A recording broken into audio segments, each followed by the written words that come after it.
Hello viewers, आप देख रहे हैं Jammu university undergraduate program की इकोनॉमिक्स के कोर्स नंबर UECTE 501 के यूनिट नंबर 5 पर लेक्चर नंबर 6।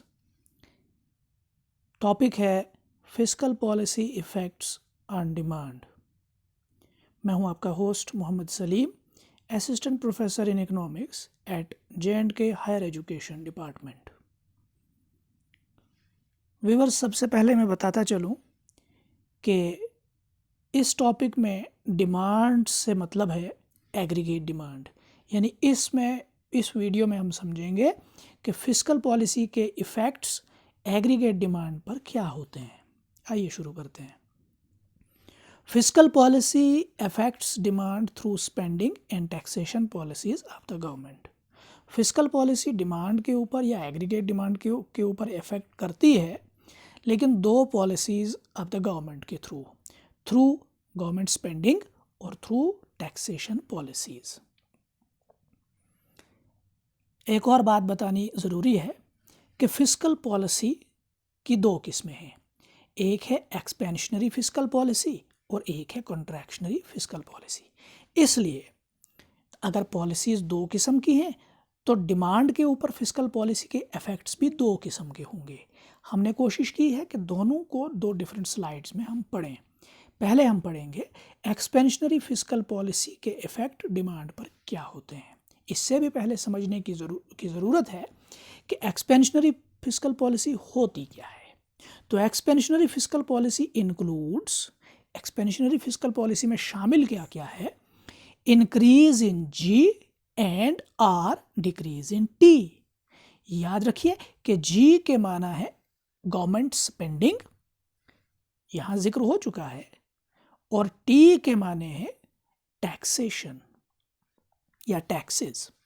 तो एक्सपेंशनरी पॉलिसी वो पॉलिसी है, एक्सपेंशनरी फिस्कल पॉलिसी वो पॉलिसी है जिसमें गवर्नमेंट एक्सपेंडिचर इंक्रीज किया जाता है या और टैक्सेस कम कर दिए जाते हैं। वो पॉलिसी जिसमें गवर्नमेंट स्पेंडिंग ज़्यादा हो और टैक्सेस कम कर दिए जाएं, उसको एक्सपेंशनरी फिस्कल पॉलिसी कहते हैं। आइए डिमांड पर इसका असर क्या पड़ता है वो समझते हैं। एक्सपेंशनरी फिस्कल पॉलिसी के तहत जब डिमांड ये गवर्नमेंट स्पेंडिंग जब इंक्रीज कर दी जाती है, when there is increase in G, government spending जब बढ़ जाती है तो it leads to increase in aggregate demand. अगर G बढ़ा दिया जाता है, अगर गवर्नमेंट अपना खर्चा बढ़ा दे, गवर्नमेंट एक्सपेंडिचर बढ़ा दे, तो उससे इकोनॉमी की एग्रीगेट डिमांड बढ़ जाती है। ज़्यादा मुश्किल लॉजिक नहीं लगाया है, आसान सा लॉजिक लगाया है। ये आइडेंटिटी तो आप जानते ही होंगे, मैक्रो इकोनॉमिक्स पढ़ी है आपने। तो एग्रीगेट डिमांड, ये आइडेंटिटी क्या बोलती है? Aggregate demand is equal to C plus I plus G, consumption plus investment plus government expenditure. तो अगर हम ये मान के चलें कि C और I कांस्टेंट है, तो बिल्कुल नेचुरल बात है कि एनी इंक्रीज इन जी में थोड़ा भी इंक्रीज हो तो उसका डायरेक्ट इफेक्ट ये होगा कि एग्रीगेट डिमांड बढ़ जाएगी। मान लीजिए ये 10 है, ये 10 है, ये भी 10 है, एग्रीगेट डिमांड टोटल कितनी हो गई? 30। अब इसको भी 10 ही रखो, इसको भी 10 ही रखो, इसको कर दीजिए 15, तो कितना हो गया ये? अब 10 प्लस 10 प्लस 15 35। देखा, जी के बढ़ने से चाहे C या I बढ़े ना बढ़े, सेम रहे, तो उस सूरत में जी के बढ़ने की सूरत में एग्रीगेट डिमांड बढ़ जाती है। तो व्हाट वी सी कि एक्सपेंशनरी फिस्कल पॉलिसी में इंक्रीज इन गवर्नमेंट एक्सपेंडिचर से एग्रीगेट डिमांड इंक्रीज हो जाती है। दूसरा एस्पेक्ट है डिक्रीज इन टी, टैक्सेस कम करना भी एक्सपेंशनरी पॉलिसी का एक हिस्सा है। तो अगर गवर्नमेंट टैक्सेस कम कर दे तो what happens? It increases YD, disposable income, it increases disposable income of the people. अगर टैक्सेस कम कर दिए जाएं तो लोगों की डिस्पोजेबल इनकम बढ़ जाती है। आइए समझते हैं एक मिसाल से। मान लीजिए आप एक सैलरीड पर्सन है, आप एक एम्प्लॉई हैं, जॉब करते हैं और आपकी सैलरी है 1 लाख रुपया। उस 1 लाख रुपये में सारा का सारा 1 लाख रुपया आप खर्च नहीं कर सकते हैं। वो सारा 1 लाख रुपया आपके लिए डिस्पोजेबल नहीं है। उसमें से मान लीजिए आप 10,000 रुपया हर मंथ जो है वो टैक्स कटवाते हैं, तो 1 लाख इनकम में से 10,000 रुपया आपका टी चला जाता है, टैक्स चला जाता है। आपके पास जो बाकी बचा दैट इज 90,000, वो आपका डिस्पोजेबल इनकम है। अब आइए समझते हैं डिक्रीज इन टी से क्या होगा। जब टैक्स कम हो, मान लीजिए टैक्स कम होने की वजह से आपका टैक्स जो है मंथली वो हो गया 5% हुआ, यानी 5,000 अब आपको हर महीने टैक्स देना पड़ता है। सैलरी वही 1 लाख, उसमें से 5,000 रुपया टैक्स, बाकी बचा डिस्पोजेबल इनकम 95,000। पहले आपके पास डिस्पोजेबल इनकम 90,000 था, अब आपके पास 95,000 है। तो आपकी डिस्पोजेबल इनकम बढ़ गई। जब आपकी डिस्पोजेबल इनकम बढ़ गई, आपकी वो इनकम जिसको आप खुद खर्च कर सकते हैं अपने इख्तियार के साथ, वो बढ़ गई।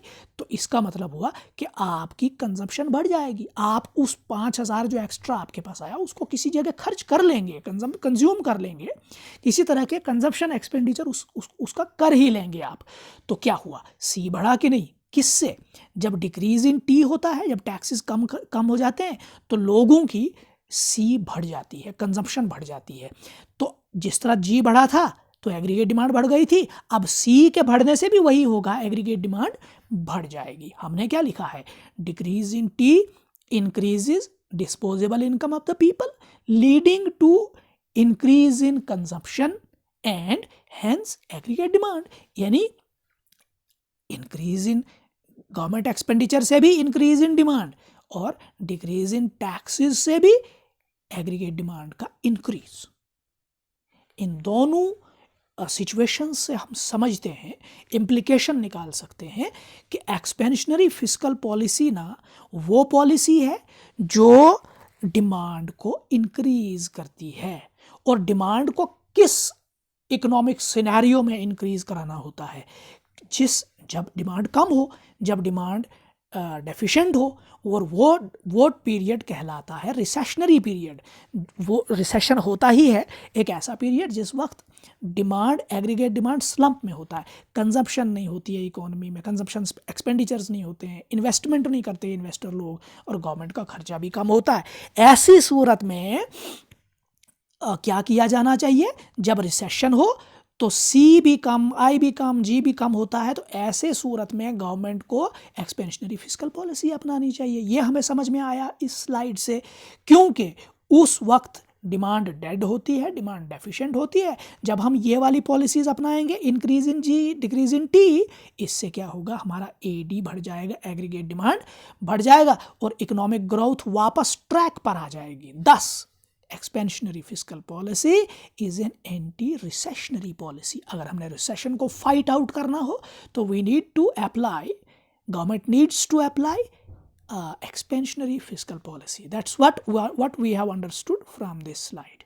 Moving to the next one, contractionary fiscal policy का इफेक्ट डिमांड पर क्या पड़ता है? जाहिर बात है कि एक्सपेंशनरी का उलट इफेक्ट कॉन्ट्रैक्शनरी का होगा, क्योंकि ये दोनों पॉलिसी आपस में मुतजाद हैं, अपोजिट हैं।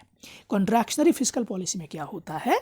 हियर जी इज रिड्यूस्ड, यहाँ पर गवर्नमेंट एक्सपेंडिचर काट दिया जाता है, कम कर दिया जाता है, और टैक्सेस बढ़ा दिए जाते हैं, टी इज इंक्रीज्ड। अच्छा जी, ऐसा करने से क्या होगा? देखिए क्या होगा, डिक्रीज इन जी की वजह से एग्रीगेट डिमांड डिक्रीज हो जाएगी। वो कैसे? देखिए ना, उसी आइडेंटिटी के थ्रू जी को कम कर दीजिए तो एग्रीगेट डिमांड कम हो जाएगी। जाहिर बात है, 10 + 10 की जगह आप 5 कर दीजिए तो ये 25 हो गई, एग्रीगेट डिमांड गिर गई कि नहीं? ठीक है, और आगे बढ़ते हैं। इंक्रीज इन टी दूसरा टूल है कॉन्ट्रैक्शनरी फिस्कल पॉलिसी का, टी को इंक्रीज करना, टैक्सेस बढ़ा देना। इससे क्या होता है? डिस्पोजेबल इनकम कम हो जाएगी। वही मिसाल ले लीजिए वापस, 1 लाख रुपए वाली, 1 लाख रुपए इनकम, 10,000 रुपये उस पर टैक्स दे देते थे, आपके पास डिस्पोजेबल इनकम 90 होती थी। अब क्या होगा? अब अगर टैक्स बढ़ा दिया गया है, अब 10 के बजाय आपको 15,000 अगर टैक्स में पैसा चला जाता है तो आपके पास जो पॉकेट मनी, बचत मनी जो है, जिसको आप खुद खर्च कर सकते हैं, जिसे डिस्पोजेबल इनकम कहते हैं, तो वो इनकम घट गई कि नहीं? पहले 90 होती थी, 15,000 टैक्स देने से आपकी डिस्पोजेबल इनकम सिर्फ 85,000 बच गई। अब जब डिस्पोजेबल इनकम ही कम हो गई तो आपका कंजम्पशन भी डिक्रीज हो जाएगा, डिक्रीज हो जाएगी आपकी सी। देखिए वापस पढ़ते हैं, इंक्रीज इन टैक्सेस की वजह से, increase in taxes decreases disposable income and then consumption, यानी डिक्रीज हो जाएगी फिर कंजम्पशन भी। और जब कंजम्पशन डिक्रीज हो जाए तो देखिए इस आइडेंटिटी को, ये जब ये क्वांटिटी जब कम हो जाएगी तो aggregate demand and hence aggregate demand, और घट जाएगी आखिर पे एग्रीगेट डिमांड भी। क्या समझे हम? Contractionary fiscal policy is a policy in which demand is decreased with the help of which, जिसकी मदद से एग्रीगेट डिमांड को कंट्रोल किया जाता है, कम किया जाता है। अच्छा जी, ये पॉलिसी कब दरकार होगी? ये पॉलिसी दरकार होगी जब हमें डिमांड इकोनॉमी में बहुत हीटेड हो, बहुत तेज़ डिमांड हो, एक्सेस डिमांड जब इकोनॉमी में पाई जाए तो उस वक्त ज़रूरत होती है उसको कंट्रोल करने की। क्योंकि डिमांड का, एग्रीगेट डिमांड का इकोनॉमी में ना तो ज़्यादा होना सही है, ना एग्रीगेट डिमांड का कम होना सही है, डिज़ायर्ड लेवल का होना ही ज़रूरी है। अच्छा जी, जब इकोनॉमी में डिमांड ज़्यादा होती है उस वक्त क्या होता है? इन्फ्लेशन। उस वक्त इन्फ्लेशन होती है। जब इकोनॉमी में डिमांड तेज़ हो सप्लाई के मुकाबले में तो इन्फ्लेशन होती है। अच्छा, कॉन्ट्रैक्शनरी फिस्कल पॉलिसी के थ्रू डिमांड कम हो जाती है इकोनॉमी में। इसका मतलब हुआ कि कॉन्ट्रैक्शनरी फिस्कल पॉलिसी को ना इन्फ्लेशन को कंट्रोल करने के लिए अप्लाई किया जाना चाहिए। 10 हमने लिखा है आखिरी लाइन कि contractionary fiscal policy is a counter inflationary policy. वो पॉलिसी है ये कॉन्ट्रैक्शनरी फिस्कल पॉलिसी, वो पॉलिसी है जो इन्फ्लेशन को काउंटर करती है। आइए क्या समझे हम इन 2 स्लाइड्स से? हम ये समझे कि एक्सपेंशनरी फिस्कल पॉलिसी से एग्रीगेट डिमांड इंक्रीज होती है और ये वाली पॉलिसी बहुत सूटेबल है रिसेशन को फाइट आउट करने में, और कॉन्ट्रैक्शनरी फिस्कल पॉलिसी के तहत एग्रीगेट डिमांड डिक्रीज हो जाती है, और ऐसा हमें इसकी हमें ज़रूरत पड़ सकती है इन्फ्लेशन को काउंटर करने के लिए। That's the end of the video of the topic. अब हमारा चैनल सब्सक्राइब करें, हमारी वीडियोस को देखें, लाइक करें और कमेंट बॉक्स में अपने ओपिनियंस और सजेशन ज़रूर दें। वीडियो देखने के लिए बहुत बहुत शुक्रिया।